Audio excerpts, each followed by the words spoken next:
الحمد لله نحمده ونستعينه ونستغفره ونؤمن به ونتوكل عليه ونعوذ بالله من شرور أنفسنا ومن سيئات أعمالنا من يهده الله فلا مضل له ومن يضلله فلا هادي له ونشهد أن لا إله إلا الله وحده لا شريك له ونشهد أن سيدنا وسندنا ومولانا محمدا عبده ورسوله أرسله بالحق بشيرا ونذيرا وداعيا إلى الله بإذنه وسراجا منيرا اللهم صل على محمد وعلى آل محمد كما صليت على إبراهيم وعلى آل إبراهيم إنك حميد مجيد اللهم بارك على محمد وعلى آل محمد كما باركت على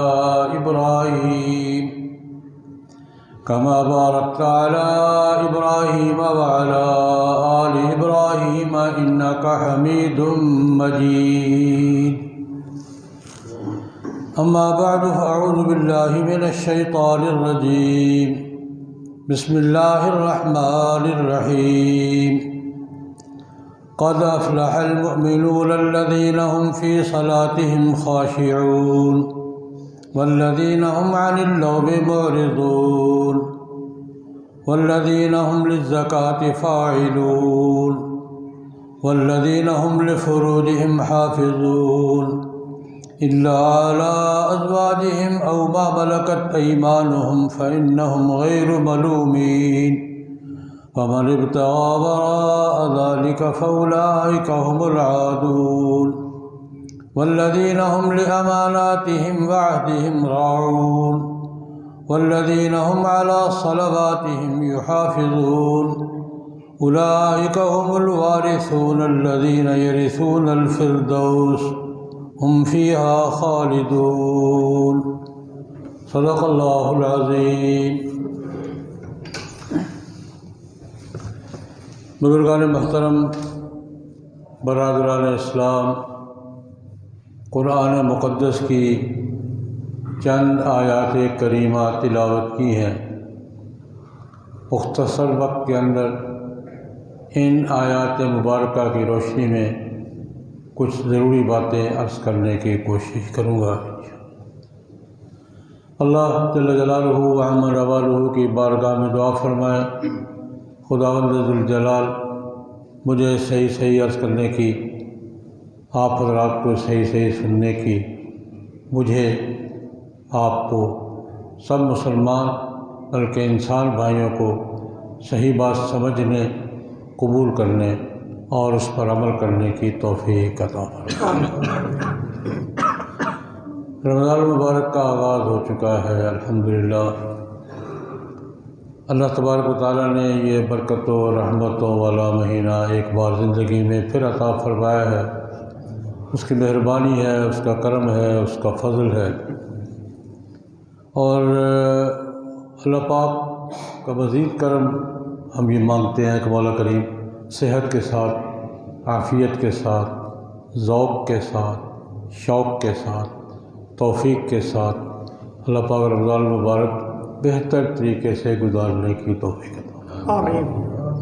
رمضان کی عبادات نصیب فرمائے، رمضان کی برکات نصیب فرمائے، اپنی رحمتیں نصیب فرمائے، فضل نصیب فرمائے۔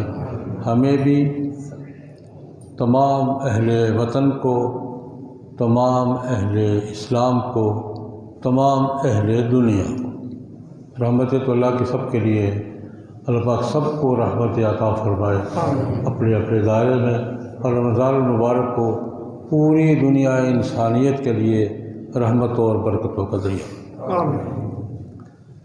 رمضان المبارک میں بنیادی مقصد ایک مسلمان کا یہ ہوتا ہے کہ کچھ نہ کچھ کر کے اللہ کو راضی کر لیں۔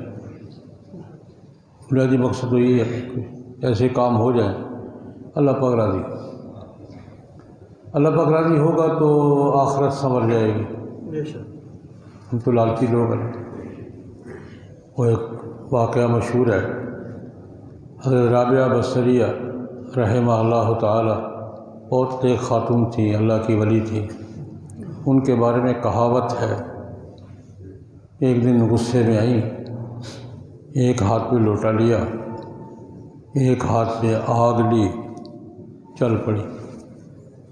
نے کہا ماں جی کدھر جاتی ہو؟ کہتی ہے بس میں آج جنت کو آگ لگانے جا رہی ہوں اور دوزخ کو بجھانے جا رہی ہوں۔ یہ بات سمجھانے کا انداز ہوتا ہے۔ آج میں نے آگ پکڑی ہے، جنت کو آگ لگانے جا رہی ہوں، لوٹا پانی کا جنت کو بجھانے جا رہی ہوں۔ اماں جی کیوں؟ خیر تو ہے۔ لوگ اللہ کے لیے عبادت کرتے ہی نہیں، یا اس سے بچنے کے لیے کرتے ہیں یا اس کی لالچ میں کرتے ہیں۔ کیوں جی؟ ہمارے کیسے بات سمجھائیے؟ اللہ کے لیے کیوں نہیں کرتا؟ یا جنت کے لالچ میں کرتے ہیں یا دوزخ سے ڈر سے کرتے ہیں۔ تو اس لیے میرا دل کہتا ہے کہ آگ ہی لگا دوں ان کو کہ یہ درمیان اللہ کے اور بندے کے درمیان یہ رکاوٹیں ہیں۔ اور ہم تو لالچی لوگ ہیں، کمزور لوگ ہیں، جنت کے لالچ میں ہی کرتے ہیں اور دوزخ کے ڈر سے ہی کرتے ہیں۔ کبھی ڈر غالب آ جاتا ہے تو یار کوئی کام چھوڑ دیتے ہیں، کبھی لالچ غالب آتی ہے تو چلو یار یہ کام کر لو۔ ہم کمزور لوگ ہیں، اللہ پاک یہی نصیب فرمائے، یہی جنت کا لالچ اور دوزخ کا ڈر، یہ اللہ پاک ہمارے دل میں ڈال دیں تو ہمارے تقریباً سارے کام ہی سیدھے ہوتے ہیں۔ وہ تو اللہ والوں کا کام ہے۔ اس سے اگلی بات اللہ کی رضا کے لیے، یہ تو لالچ ہے یا ڈر ہے؟ ہم جو کچھ کرتے ہیں کس کے لیے کرتے ہیں؟ یا لالچ میں یا ڈر میں؟ اللہ کی رضا کا دائرہ سطح بہت اونچی ہے، وہ اللہ والوں کی ہے۔ اللہ پاک کو دے دے تو اس کی بڑی مہربانی ہے، لیکن اس پر تو قائم رکھے۔ جنت کی لالچ میں، دوزخ کے ڈر، اور انسان کی کامیابی یہی بات ہے۔ قرآن کریم میں اللہ رب العزت نے انسان کی کامیابی کا معیار کیا بتایا ہے۔ یہ انسان زندگی گزار کے آیا ہے، کامیاب ہے، آگے اس کا معیار کیا ہے؟ من زحزح عن النار وادخل الجنہ فقد فاز۔ ایک جملہ، جو آدمی دوزخ سے بچ گیا جنت میں چلا گیا، یہ کامیاب ہے۔ من زحزح عن النار وادخل الجنہ، صرف جنت میں جانا کامیابی نہیں ہے، دوزخ سے بچنا بھی ضروری ہے۔ قرآن پاک ارشاد ہے من زحزح عن النار وادخل الجنہ، جو دوزخ سے بچا لیا گیا اور دوزخ سے بچا کر جنت میں داخل کر دیا گیا، فقد فاز، یہ ہے کامیاب۔ اصل کامیابی دوزخ سے بچ کر جنت میں جانا اصل کامیابی ہے۔ اللہ رب العزت نے قرآن کریم میں بہت سے مقامات پر مومنین کی صفات، جنتیوں کے اعمال، دوزخ سے بچنے کے طریقے بھی اسی مقامات پر بیان فرمائے۔ ان میں سے ایک فارمولہ یہاں بیان کیا جو آیتیں میں نے پڑھی، 18ویں سپارے کی پہلی آیتیں، سورۃ المومنون کی پہلی 5-7 آیتیں جو میں نے پڑھی ہیں، اس میں جنت میں جانے کا فارمولہ بتایا ہے، کامیابی کا پیکج بتایا ہے، جنت کے وارث ہونے کا فارمولہ بتایا ہے۔ وہ 5-7 باتیں ہیں، انشاءاللہ انہی کا ذکر ہوگا۔ قد افلح المؤمنون الذین هم فی صلاتهم خاشعون سے شروع ہوئے، اور آخری جملہ یہ جو 5-7 کام بتایا ہے نا، یہ جو کام کرے گا نا، اولئک هم الوارثون الذین یرثون الفردوس، جنت کے وارث یہی لوگ ہوں۔ اللہ پاک جنت کے وارث الذین یرثون الفردوس، اور جنت میں صرف جائیں گے نہیں، ہم فیہا خالدون، ہمیشہ جنت میں ہی رہیں گے، لیکن اس کا فارمولہ یہ ہے، یہ 3-4 باتیں ہیں اللہ پاک نے تو اپنی ترتیب سے بیان کی ہیں، میں وہی باتیں بیان کروں گا لیکن اپنی ترتیب سے بیان کروں گا۔ ان میں سے ایک، جنتیوں کے اعمال میں سے ایک، کیا فرمایا؟ ہم للزکوٰۃ فاعل۔ جنت میں جنہوں نے جانا ہے نا، وہ اپنی جیب بھی ہلکی کرتے ہیں، دوسروں پر خرچ بھی کرتے ہیں، زکوٰۃ کا کام بھی کرتے ہیں۔ یہ بھی اس پیکج کا حصہ ہے کہ زکوٰۃ دیتے ہیں، زکوٰۃ ادا کرتے ہیں۔ مما رزقناہم ینفقون، اللہ پاک نے کیسی پیاری بات سمجھائی ہے، ہمارے دیے ہوئے میں سے آگے دے دیتے ہیں، اپنی طرف سے کچھ نہیں دیتے۔ اللہ رب العزت نے صدقہ، زکوٰۃ، خیرات، اس میں سب سے پہلا سبق ہمیں کیا دیا ہے؟ مما رزقناہم ینفقون، ہم انہیں دیتے ہیں، اس میں سے آگے دے دیتے ہیں۔ اپنی طرف سے کون دیتا ہے؟ کوئی دنیا میں ہے جو اپنی طرف سے کچھ دے دے؟ پہلا سبق اللہ پاک نے ہمیں یہ دیا، یا تمہیں میں دیتا ہوں، اس میں سے تم دیتے ہو، اپنی طرف سے کچھ نہیں دیتے۔ اور پھر اگلی بات فرمائی، ایک بات یہ ہے، پہلا سبق ہمیں یاد رکھنا چاہیے، ہم جو کچھ بھی کسی کو دینے کی توفیق دیتے ہیں اللہ کے دیے ہوئے ہیں، اللہ کے دیے ہمارے پاس ہے کیا جو ہم دے دیں؟ کچھ ہے ہمارے پاس، ذاتی چیز بھی ہے، زندگی تو ہماری ذاتی نہیں ہے، باقی کیا ہوگا ہمارے پاس؟ پہلا سبق اللہ پاک نے دینے دلانے میں یہ سبق دیا، مما رزقناہم ینفقون، ہم ان کو دیتے ہیں، اس میں سے یہ کچھ آگے دیں۔ دوسری بات، قرآن کریم میں اللہ رب العزت نے دوسرا سبق یہ دیا، فی اموالہم حق للسائل والمحروم، درمیان والا پکا کا چلا دیں، فی اموالہم حق للسائل والمحروم، ہم ان کو جو مال دیتے ہیں نا، اس میں دوسروں کا حق ہوتا ہے، یہ احسان نہیں کرتے، مال ان کا ہوتا ہے، کہلاتا ہے ان کا ہی ہے، لیکن حق ہوتا ہے، دوسروں کو جو دیتے ہیں یہ احسان نہیں ہوتا، یہ کیا ہوتا ہے؟ بات اچھی طرح یاد رکھیں۔ پہلی بات کہ ہمارے دیے ہوئے میں سے آگے دیتے ہیں، دوسری بات جو دیتے ہیں نا احسان نہیں کرتے، ان کا حق ہوتا ہے۔ فی اموالہم حق للسائل والمحروم، ان کے مالوں میں سائل کا حق بھی ہوتا ہے، محروم کا حق بھی ہوتا ہے۔ سائل کون ہے؟ مفسرین فرماتے ہیں وہ ضرورت مند جو اپنی ضرورت کا اظہار کرتا ہے، جو مانگتا ہے یار میں ضرورت مند دو، اکثر ہوتے ہیں عزیز میں ضرورت مند ہوں، محتاج ہوں، کچھ دو، یا جو اپنی ضرورت مند تو ہے اور ضرورت مند کا اظہار بھی کرتا ہے، اس کو کیا کہتے ہیں؟ سائل۔ اور محروم کسے کہا؟ جو ضرورت مند تو ہے لیکن ضرورت کا اظہار نہیں کرتا، جس کو ہم چٹ کپڑیا کہتے ہیں، سفید پوش کہتے ہیں، وائٹ کالر کہتے ہیں، ضرورت مند تو ہے اظہار نہیں کرتا، تو اس کا بھی حق ہے۔ سوال کرنے ضرورت مند کا بھی حق ہے، اور جو سوال نہیں کرتا اس کا بھی کیا ہے؟ حق ہے۔ یہ بڑی عجیب بات کو مفسرین فرماتے ہیں، جو آدمی ضرورت مند ہے، ضرورت کا اظہار کرتا ہے، تو آدمی خرچ کرے گا۔ جو ضرورت مند ہے اور اظہار نہیں کرتا، سفید پوش چٹے کپڑے، سفید کپڑے پہن کے ٹاپ سے بیٹھا ہوا ہے، اندر کا حال وہ جانتا ہے، خدا جانتا ہے، اس کا حق کیسے ادا کریں گے؟ بڑی مزے کی بات کی ہے۔ جو آدمی ضرورت کا اظہار کرتا ہے، چلو اس کو تو پتہ ہے اس کو ضرورت ہے، اس کو کپڑے کی ضرورت ہے، اس کو روٹی کی ضرورت ہے، اس کو مکان کی ضرورت ہے، وہ تو پتہ چل گیا، چلو کرتے، اظہار ہی نہیں کرتا اور نظر بھی نہیں آنے دیتا، سوال بھی نہیں کرتا اور اپنی پوزیشن بھی ظاہر نہیں کرتا، بالکل ٹھیک ٹھاک رہتا ہے، اس کا کیسے پتہ چلے؟ یا مفسرین فرماتے ہیں اسی لیے اللہ رب العزت نے دو دائرے بیان کیے ہیں۔ سب سے پہلا حق رشتہ داروں کا ہے۔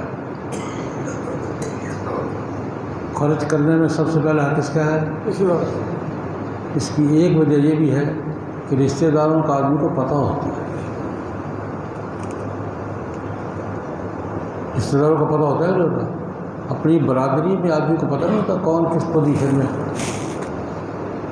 پتہ ہوتا ہے کون کس پوزیشن کو، اور اس میں گڑبڑ کا احتمال بھی نہیں ہوتا، پتہ ہوتا ہے کہ اس پوزیشن میں ہے۔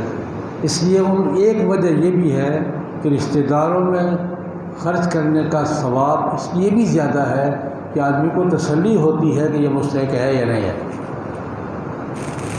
اور دوسرا دائرہ کیا بیان فرمایا؟ پڑوسی۔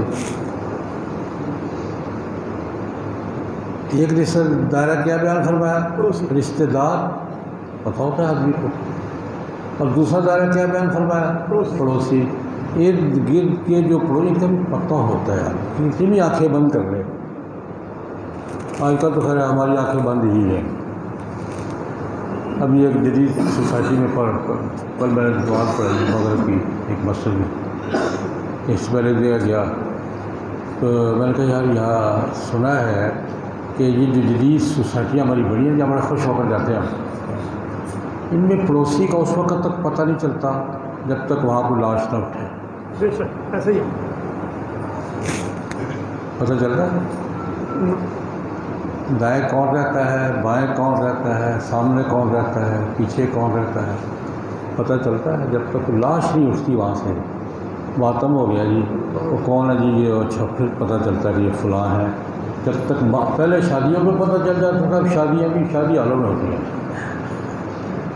پہلے پڑوسیوں کو پتہ چل جاتا تھا شادی ہے جی، اب شادی بھی گھر میں نہیں ہوتی، شادی کہاں ہوتی ہے؟ لاش گھر سے اٹھتی ہے۔ یہ ایک روایت ہماری قائم ہے، وہ مردہ خانے سے سیدھی نہیں لے جاتے قبرستان، وقت آئے گا وہ بھی ہوگا۔ جو ہمارا طرز چل رہا ہے نا، وہاں یہ بھی ہوگا کہ یار میت گھر میں نہ لانا، اتھوں ہی توڑ دے، آ رہا ہے۔ لیکن ہماری جدید سوسائٹی میں یہی ہوتا ہے، نہ دائیں کا پتہ، نہ بائیں کا پتہ، نہ سامنے کا، نہ پیچھے کا۔ جب تک کوئی اس گھر سے لاش نہ اٹھے ہمیں پتہ نہیں چلتا کہ میرے سامنے کون رہتا ہے، کہ یہ قیامت کی نشانیاں ہیں۔ نبی کریم صلی اللہ علیہ وسلم کو پڑوسی کا حق بیان فرمایا، پڑوسیوں کا لحاظ رکھنا، ان کے حالات کو معلوم کرنا۔ اور ایک حدیث میں یوں فرمایا کہ ما زال جبریل یوصینی بالجار حتیٰ ظننت انہ سیورثہ، اور کما قال صلی اللہ علیہ وسلم، جبریل علیہ السلام نے مجھے پڑوسیوں کے بارے میں اتنی بار وصیت کی ہے، اتنی بار وصیت کی ہے کہ مجھے خدشہ ہونے لگا کہ کہیں جبریل علیہ السلام یہ حکم لے کر نہ آ جائیں کہ پڑوسی تمہارا وارث بھی ہے۔ لیکن اس کی حکمت یہ ہے بیان کے پتہ ہوتا ہے، جو آبادیاں پرانی آبادیوں میں تو پتہ ہوتا ہے دائیں کون ہے، بائیں کون ہے، یہ کس پانی میں ہے، تو یہ ایک وجہ کہ ان کو معلوم ہوتا ہے کہ کون زیادہ مستحق ہے کون نہیں، فراڈ زیادہ نہیں چلتا، اور حقیقت معلوم ہوتی ہے۔ ایک وجہ یہ بھی تو خیر، میں نے کہا دوسری بات، پہلی بات اللہ پاک نے کیا سمجھائی؟ میرے دیے ہوئے میں سے دیتے ہو۔ دوسری بات بتائی کہ ان کا حق ہے، احسان نہیں کرتے ہو۔ آت ذی القربى حقہ والمسکین وابن السبیل، قرآن پاک ہے۔ رشتہ دار کو بھی اس کا حق دو، مسکین کو بھی اس کا حق دو، مسافر کو بھی اس کا حق دو۔ آت ذی القربى حقہ والمسکین وابن السبیل، اللہ کا حکم ہے قریبی رشتہ دار کو بھی اس کو احسان نہیں کرو، کیا کرو؟ اس کا حق دو۔ مسکین پر بھی احسان نہیں کر رہے ہو، اس کا حق دو۔ وابن السبیل، مسافر ہے، اس پر بھی تم احسان نہیں کر رہے ہو، کیا کرو؟ اس کا حق دو۔ تو یہ اللہ پاک نے دوسری بات یہ سمجھائی کہ جو دیتے ہو نا اس کا حق ہے، احسان سمجھ کے نہیں دو۔ تیسری بات، کوئی بات اللہ رب العزت نے قرآن پاک میں ابہام میں نہیں رکھی، کھول کھول کے بات ہم سمجھے تھے۔ تیسری بات یہ فرمائی اگر احسان سمجھ کے دو گے نا تو نیکی برباد ہو جائے گی۔ قرآن میں یہ اس کا حق ہے یار. اگر یہ حق جتلاؤ گے نیکی برباد. یا ایھا الذین آمنوا لا تبطلوا صدقاتکم بالمن والاذی. ایمان والو اپنے صدقہ عطیہ جو بھی دیتے ہو نا احسان جتا کے بعد ضائع نہ کر لو اس کو. دو چیزوں سے احسان نیکی ضائع ہوتی ہے. یہ دینے دلانے والی نیکی دو باتوں سے ضائع ہوتی ہے. قرآن پاک کہتا ہے بالمن والاذی. من کے ساتھ بھی صدقہ برباد ہو جاتا ہے اور اذی کے ساتھ بھی صدقہ برباد ہو جاتا ہے. من کیا ہے؟ احسان جتلا دینا. فلاں وقت پھنسے ہوئے تھے نا میں نے فلاں وقت تمہاری ضرورت فلاں میں نے پوری کی تھی. فلاں کام تمہارا میں نے کیا تھا. فلاں وقت اتنے پیسے میں نے تمہیں دیے تھے. اللہ نے کہا جاؤ پھر اسی سے لو، میرے پاس کچھ نہیں ہے. لا تبطلوا صدقاتکم بالمن. من کا معنی یہ ہے کسی کے ساتھ احسان کر کے کسی وقت جتلا دینا کہ میں نے تمہارے ساتھ احسان کیا تھا. اللہ کہتا ہے جب میرے دیے ہوئے دیتے ہو، میرے کہنے پر دیتے ہو، اس کا صلہ تم نے مجھ سے لینا ہے تو اس میں کیا احسان چلا رہے گا؟ وہ احسان جتاؤ گے تو کیا. اور اذی کہتے ہیں لا تبطلوا صدقاتکم بالمن والاذی. من کے ساتھ اور اذی کے ساتھ اپنے احسان اور صدقے کو ضائع نہیں کر، باطل ہو جاتا ہے. لا تبطل باطل ہو جاتا ہے. وہ من تو احسان جتانا ہے اور اذی کیا ہے؟ اذی یہ ہے کسی کے ساتھ، کسی بھائی، کسی دوست، کسی رشتہ دار، کسی مستحق کے ساتھ کوئی نیکی کرنے کی توفیق اللہ نے دے دی تو کہیں ذکر کر دیا کہ یار فلاں آدمی پر میں نے خرچ کیا تھا. اس کو جتلانا من ہے اور اس کے پس پردہ کسی اور کے سامنے ذکر کرنا اذی ہے. اس لیے کہتے نیکی کر دریا میں ڈال. بھول جاؤ. اللہ کہتا ہے مجھ سے اگر لینا ہے تو نیکی کر کے بھول جاؤ. اگر نیکی کا اجر مجھ سے لینا ہے نا بھول جاؤ. لیکن آج کل بڑا فارمولہ کیا ہے؟ نیکی کر موبائل پہ ڈال، واٹس ایپ پہ ڈال، پھر اور کیا بلائے ہیں وہ واٹس ایپ پہ ڈال اور پھر فلاں پہ ڈال اور فلاں پہ ڈال. نیکی کر موبائل پہ ڈال. اللہ کہتے ہیں نیکی کر بھول جاؤ.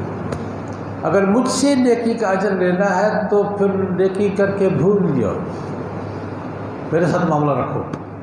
اور جب میں معاملہ میرے ساتھ ہوگا تو اللہ پاک نے وعدہ کیا کیا ہے؟ تو میں کم سے کم 10 گنا دوں گا. یہ منیمم حد ہے. کم سے کم کسی نیکی کا اللہ پاک کا پکا وعدہ من جاء بالحسنۃ فلہ 10 امثالھا. جو بھی نیکی کا کوئی کام کرے گا 10 گنا سے کم اجر نہیں دوں. یہ 70 گنا بھی ہے، 700 گنا بھی ہے، 1,00,000 گنا بھی ہے. پر یہ تمہارے، میں اس کی مثال دیا کرتا ہوں، یہ تمہارے میٹر پہ منحصر ہے کتنا کھینچ سکتے ہو. اپنی میٹر پاور دیکھو. میرے یہاں کوئی کمی نہیں. بس اوقات مغالطہ ہو جاتا ہے یار اتنا اجر اللہ کا میں دیتا ہوں یار کون سا تم سے دلواتا ہوں. میں دیتا ہوں اور اللہ کے خزانوں میں کیا کمی ہے. تو خیر یہ جو دوسروں پر خرچ کرنا، اللہ پاک اس کے بارے میں ہمیں ہدایات دے رہے ہیں، ہمارا ذہن بنا رہے ہیں. خرچ کرو بھائی. اور یہ خرچ کرنا اس کی کم سے کم حد بھی مقرر کر. ایسے جتنا مرضی خرچ کر لو. یسألونک ماذا ينفقون قل العفو. ایک درجہ یہ بھی ہے، واجب نہیں ہے لیکن ایک درجہ یہ یسألونک ماذا ينفقون. قرآن کریم میں یہ سوال 2 جگہ ہے. جناب نبی کریم صلی اللہ علیہ وسلم اللہ پاک کہتے ہیں یسألونک ماذا ينفقون. آپ سے سوال کرتے رہتے ہیں کیا خرچ کریں. دونوں جگہ سوال ایک ہے، جواب 2 ہے. پہلے یہ بیان کیا کہ خرچ جو کرنا ہے نا کرنا کس پر ہے یہ تو پوچھو نا. کرنا کس پر ہے؟ یسألونک ماذا ينفقون قل ما انفقتم من خیر، جو بھی خرچ کرو نا کرنا فللوالدین والاقربین والیتامی والمساکین بالمعروف۔ فرمایا پہلے یہ پوچھو کس پہ کرنا ہے۔ سب سے پہلا حق ماں باپ کا ہے۔ ما انفقتم من خیر فللوالدین، سب سے پہلا حق کس کا ہے؟ ماں باپ۔ یہ نہیں کہ دنیا پہ خرچ کرے اور ماں باپ بیچارے ترستے بیٹھ گئے۔ سب سے پہلا حق کس کا ہے؟ ماں باپ۔ والاقربین، قریبی رشتہ داروں کا حق۔ والیتامی، اپنی برادری ماحول میں دیکھو یتیم بچے ہیں ان کی۔ والمساکین، پھر سوسائٹی کے مستحق۔ اللہ رب العزت نے سوال کا جواب دلوایا جناب نبی کریم صلی اللہ علیہ وسلم سے، اس سوال کا کہ جناب کیا خرچ کریں؟ فرمایا پہلے یہ پوچھو کس پہ خرچ کریں۔ پہلا درجہ کس کا؟ ماں باپ کا۔ دوسرا درجہ کس کا؟ قریبی رشتہ داروں کا۔ تیسرا درجہ کس کا؟ یتیموں کا۔ چوتھا درجہ کس کا؟ سوسائٹی کے مستحقین کا۔ دوسری جگہ یہی سوال دہرا کے دوسرا جواب دیا، یسألونک ماذا ينفقون قل العفو، آپ سے پوچھتے ہیں کیا خرچ کریں؟ فرمایا یار ضرورت سے زیادہ سارا ہی خرچ کر دو نا، کیا فرق پڑتا ہے؟ قل العفو، اپنی ضروریات پوری کرو، وہ ٹھیک رکھو، اپنی روٹین صحیح رکھو، زائد سارے دے دو، کیا فرق پڑا؟ قل العفو۔ لیکن فرمایا بہتر تو یہی ہے کہ تمہارے پاس ضرورت سے زائد چیز پڑی ہے، اس کو ضرورت ہے، اصل بات تو یہ بنتی ہے اس کو ضرورت ہے، آپ کے پاس ضرورت سے زائد ہے، دے دو اس کو، لیکن نہیں چلو مال کماؤ رکھو۔ لیکن پھر اللہ پاک نے ایک حد مقرر جس کو زکوٰۃ کہتے ہیں، جس کو کیا کہتے ہیں؟ زکوٰۃ کہتے ہیں، کہ مال میں سے زکوٰۃ کیا کہتے ہیں؟ زکوٰۃ کا لفظی معنی پاک صاف کر، چھانٹ ٹیک کر دینا، سادہ ترجمہ اس کا چھانٹ ٹیک کر دینا۔ اپنے جو اللہ نے مال دیا نا اس میں کیا کر دینا؟ چھانٹ ٹیک کر دینا، زکوٰۃ پاک کرنے کو کہتے ہیں۔ اس میں جو دوسروں کے حقوق ہے وہ نکال کر اپنا مال خالص کرنا۔ زکوٰۃ کا لفظی معنی یہ ہے کہ اللہ رب العزت نے کیا نا دوسروں کے حقوق کا حق للسائل والمحروم، باقی لوگوں کے حقوق نکال کر اپنا مال خالص کر لینا، یہ ہے معنی زکوٰۃ کا۔ اور ان حقوق کی پھر اللہ رب العزت نے مصارف بیان کی، ان پہ خرچ کرو، ان پہ خرچ کرو، اور اصل تو یہ ہے کہ ضرورت سے زائد خرچ کر ہی دو، لیکن چلو ٹھیک ہے، انسان ہے، دنیا میں آدمی ذخیرہ بھی کرتا ہے، مانا نہیں ہے۔ مال اللہ کی نعمت ہے، مال اللہ کی نعمت بھی ہے، آزمائش بھی ہے۔ انما اموالکم و اولادکم فتنہ، مال نعمت بھی ہے، فتنہ بھی ہے، اولاد نعمت بھی ہے، فتنہ بھی ہے، دونوں پہلو ہیں، دو دھاری تلوار ہے، ادھر بھی چلتی ہے ادھر بھی چلتی ہے۔ زکوٰۃ فرمایا کہ یہ مقرر کر دی کہ کم سے کم اتنا تو دو نا۔ زکوٰۃ کے حوالے سے اللہ پاک نے قرآن پاک میں کیا فرمایا جو بیان کرتا ہے؟ عملی زکوٰۃ زکوٰۃ کے عمل پہ پورے اترتے ہیں جنت کے وارث یہ ہیں۔ زکوٰۃ کے مسئلے میں بارے میں ایک دو باتیں میں عرض کرنا چاہوں گا۔ زکوٰۃ کیا ہے؟ اللہ کے دیے ہوئے مال میں سے اللہ کے بندوں کا حق نکالنا، یہ زکوٰۃ ہے۔ نہیں نکالے گا گنہگار ہوگا، نہیں نکالے گا گنہگار ہوگا، کبیرہ گناہ ہے یہ، اور یہ اتنا بڑا کبیرہ گناہ ہے کہ اس کے انکار پر تو حضرت صدیق اکبر نے تلوار اٹھا لی تھی، نہیں بھائی نہیں یہ لوں گا۔ جناب نبی کریم صلی اللہ علیہ وسلم کے بعد حضرت صدیق اکبر خلیفہ بنے تو کچھ لوگ ایسے بھی دیکھتے باقی سارے کام ٹھیک ہے، زکوٰۃ میں فرمایا لو ایک پیسہ نہیں چھوڑوں، یہ تو ہو لڑائی لڑی ہے، زکوٰۃ نہیں دے گا گنہگار ہوگا، حق تلفی کا اللہ کا حق مارے گا، اللہ کے بندوں کا حق مارے گا، اللہ کا حق مارے گا، کبیرہ گناہ کا مرتکب ہوگا، اور سب سے بڑی بات اس سے اگلی کہ مال سے برکت ختم ہو جائے گی۔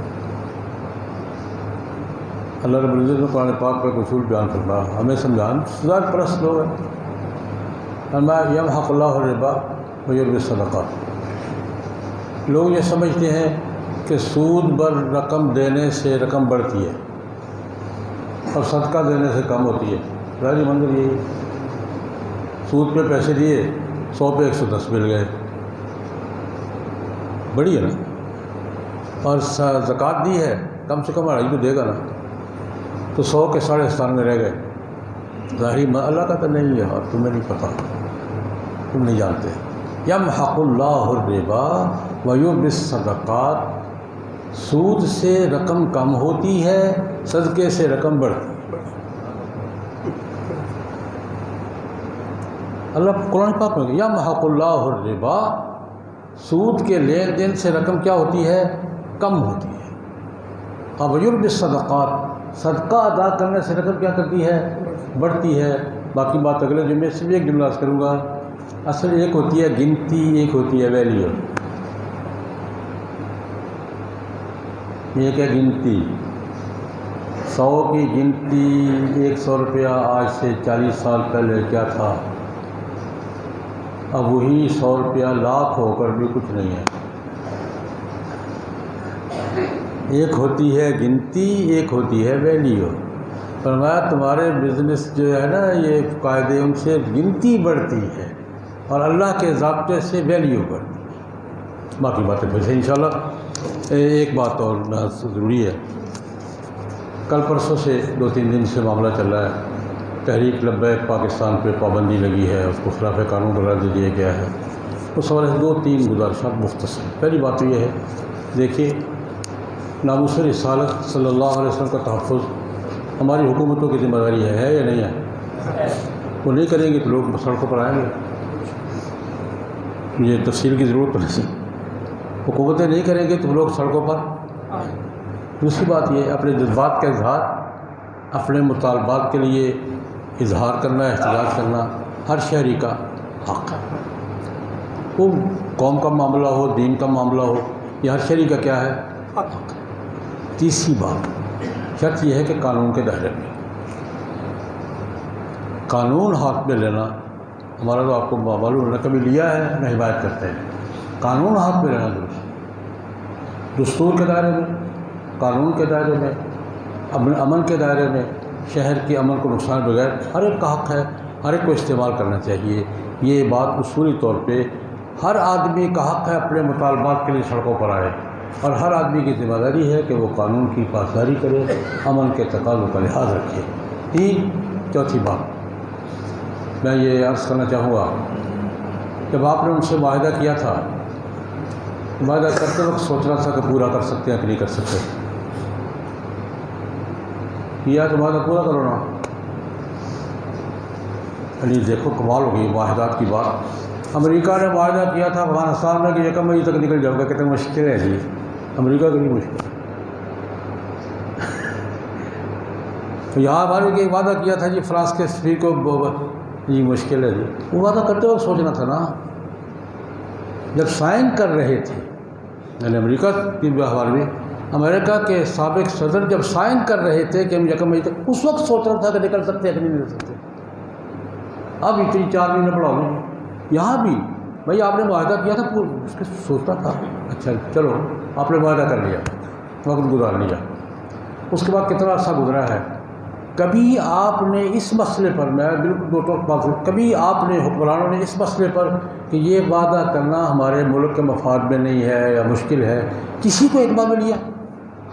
پارلیمنٹ کو اعتبار میں لے لیں، پارلیمنٹ ہے یا نہیں ہے؟ ان کو جن صاحبوں ان کو دوبارہ بلایا، یہ مشکل ہے یار، کوئی راستہ اور نکالو۔ ملک میں دینی قیادتیں ہیں یا نہیں ہیں؟ ان کو ایک بات بولو یار، یہ وعدہ کر چکے ہیں، پورا کرنا مشکل ہے۔ یہ آپ کے پاس وفاقی شرعی عدالت موجود ہے، اسلامی نظریاتی کونسل موجود ہے، آپ کی اپنی بنائی ہوئی قومی علماء مشائخ کونسل موجود ہے، کسی ایک کو اعتماد میں لیا؟ صوبائی عمل کمیٹیاں موجود ہیں، ضلعی عمل کمیٹیاں موجود ہیں، میں خود صوبائی عمل کمیٹی کا ممبر ہوں، کسی کو اعتماد میں لیا یار ساری باتیں کراس کر کے آپ نے اعلان کر دیے، نہیں بھائی ٹھیک نہیں ہے، یہ ٹھیک نہیں ہوا۔